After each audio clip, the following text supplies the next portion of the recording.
Good Sunday morning. So our democracy faces yet another stress test, one arguably that it hasn't faced since Reconstruction. In 2020, the country did face sort of an early pre-test, if you will, whether an authoritarian-minded leader with an extremely devoted base of supporters would leave office voluntarily, allowing for a peaceful transfer of power. Well, the answer on that test was we barely passed it. Now criminal charges against Donald Trump have again put the nation on a collision course between partisan politics and the rule of law. In a new 60-page superseding indictment unsealed this week in the classified documents case, special counsel Jack Smith accused the former president of a cover-up after Trump allegedly tried to get his staff to delete Mar-a-Lago security footage, which had been subpoenaed by the FBI. The indictment also charges Trump with an additional count of possessing classified documents, specifically a battle plan related to attacking Iran, which Trump allegedly showed to two people helping former Chief of Staff Mark Meadows write a book. That took place during a meeting at his Bedminster Golf Club. So in total, Trump now faces 74 felony counts overall between state and federal indictments so far. And a new federal indictment is likely this coming week, stemming from the special counsel investigation into his efforts to stay in power after the 2020 election. And an additional indictment out of the state of Georgia is expected later in August related to tampering with those election results. So over the next year, we're going to see the legal calendar for Mr. Trump collide with the political calendar for America.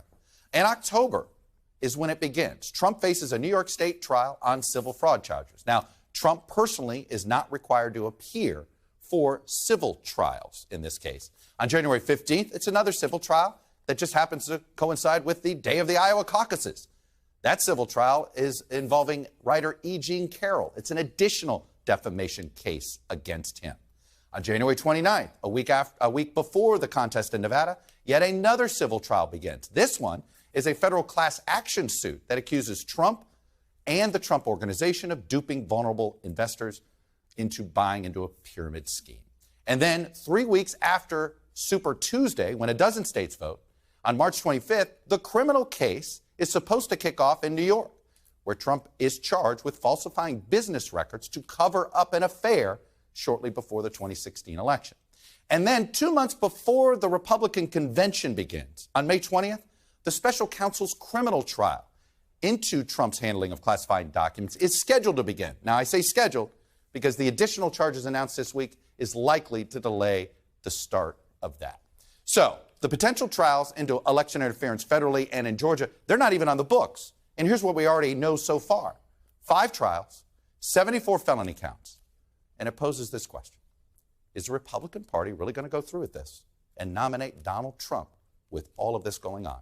We're staring at a Republican nominee who is desperate to postpone these trials until after the election, because if he wins, they go away, and a Democratic nominee who's over the age of 80.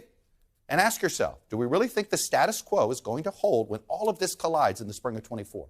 It is pretty clear from voters that they don't want this rematch. 70% of voters don't want Biden to run again. 60% of voters don't want Trump to run again. And the last time we asked this question was before this latest round of indictments. And yet a Trump-Biden rematch appears to be what the voters are going to get. It's not clear that the general public fully appreciates that the two parties are going down this road. Last night, campaigning in Erie, Pennsylvania, Donald Trump escalated things. He threatened Republicans who do not pursue investigations applying impeachment of President Biden. They sit back and they say, they have other priorities. We have to look at other things. Any Republican that doesn't act on Democrat fraud should be immediately primaried and get out. And they've broken the veil by indicting me with this ridiculous. These are ridiculous indictments.